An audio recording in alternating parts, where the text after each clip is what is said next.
तो मेरे प्रिय देशवासियों, हम ऐसे देश में रहते हैं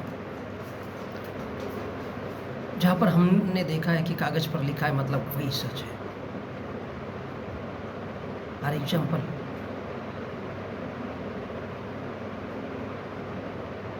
रामायण में लिखा है कि सीता को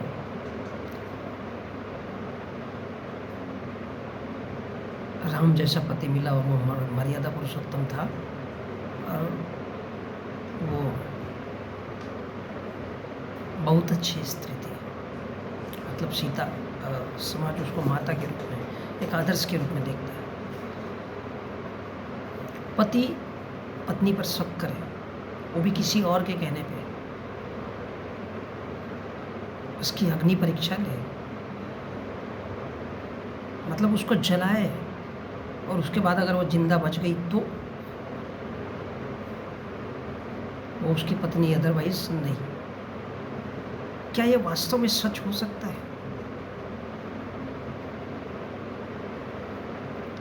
कितने बेवकूफ तरह के लोग हैं हम लोग, भारत के लोग।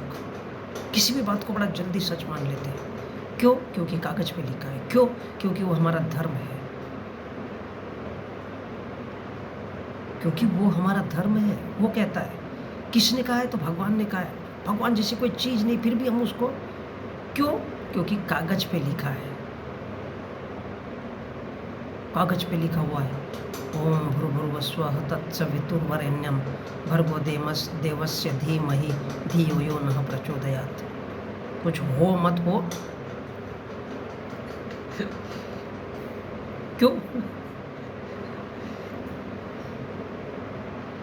क्योंकि वो कागज पे लिखा हुआ है। कागज पे लिखा हुआ है तो हम लोग उसको सच मान के चल रहे हैं। ये कागज पे इसलिए लिखा हुआ है क्योंकि लिखने वालों ने इसलिए लिखा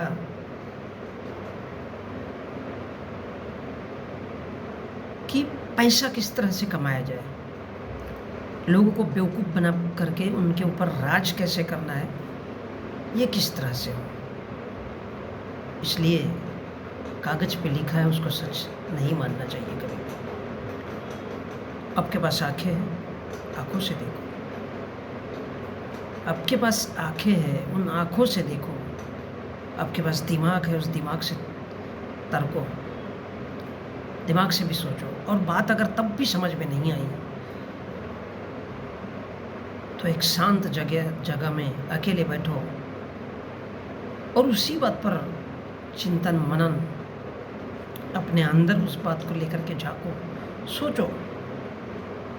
5 से 10 मिनट के लिए शांत हो जाओ, एकांत में बैठ जाओ, आंखें बंद करो और उसके बाद उस बात को सोचो कि क्या आप सच में इंसान हो या नहीं।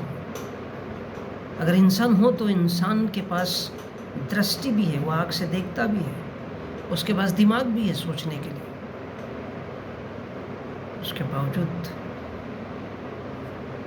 उसके पास तर्क शक्ति भी है, किसी भी बात को सच या झूठ या उससे भी ज़्यादा उसको परख सकता है। पता है, जो आंखों की देखी होती है वो महत्वपूर्ण बात होती है, उससे भी ज़्यादा होती है हमारे दिमाग से सोचना। हमारी आंखों ने देखा जरूरी नहीं है उतना ही वो सच में सच हो, लेकिन हमारे दिमाग से उसको सोचना है। तब भी कोई बात समझ में नहीं आए तो फिर इधर दिल से भी सोच के देखिए, और वो भी समझ में नहीं आए तब एकांत में जाकर के शांति से सोचिए। शांति से उसी बात को लेकर के मनन चिंतन कीजिए, आंखें लगा करके, कि मुझे सच में क्या करना है और क्या नहीं करना है। तब उस बात का सलूशन मिलेगा। इसलिए नहीं कि किसी कागज़ पे लिखा है, इसलिए नहीं कि किसी वेद में लिखा है, इसलिए कि नहीं किसी पुराण में लिखा है, इसलिए कि नहीं कि किसी पुराण में लिखा है, इसलिए नहीं कि तैतरीय ब्राह्मण में लिखा है, चाहे वो, इसलिए नहीं कि वो मुसलमान के धर्म ग्रंथ में लिखा है, इसलिए नहीं कि वो गुरु ग्रंथ साहिब में लिखा हुआ है। उस पर सोचो, विचार करो, उसके बाद उसको एक्सेप्ट करो। ज़रूरी नहीं है कि किताबों में लिखी हुई बहुत अच्छी अच्छी चीज़ें अच्छी ही हो सकता है आपको बेवकूफ़ बनाने के लिए भी लिखा गया हो। जिस प्रकार हमारे पास में दो प्रकार से बुद्धि होती है, एक नेगेटिव कहते हैं जिसको, एक पॉजिटिव कहते हैं, और हम जिसको जितना ज़्यादा जिसके लिए सोचेंगे उसी दिशा में हम बढ़ते चले जाएंगे और एक न एक दिन वैसे ही हो जाएंगे, क्योंकि हमारी सोच पर डिपेंड करता है। तो ये क्या है? किताबों पर विश्वास मत करो। बहुत से लोग सिर्फ इसलिए लिखते हैं क्योंकि उनको हुकूमत करनी होती है। बहुत से लोग इसलिए लिखते हैं कि उनको लोगों को गुलाम बनाना होता है। बहुत से लोग इसलिए लिखते हैं कि सारी दुनिया उनको केवल भगवान जैसे माने। भगवान जब है नहीं तो फिर कहाँ से ये सब सारी चीज़ें? इसलिए कागज़ पर लिखी हुई को सच मत मानो। कुछ आँखों से भी देखो, कुछ दिमाग से भी सोचो और कुछ अंदर भी खोजो। कभी दिल, कोई बात अगर न समझ में आए तो दिल का भी इस्तेमाल करो।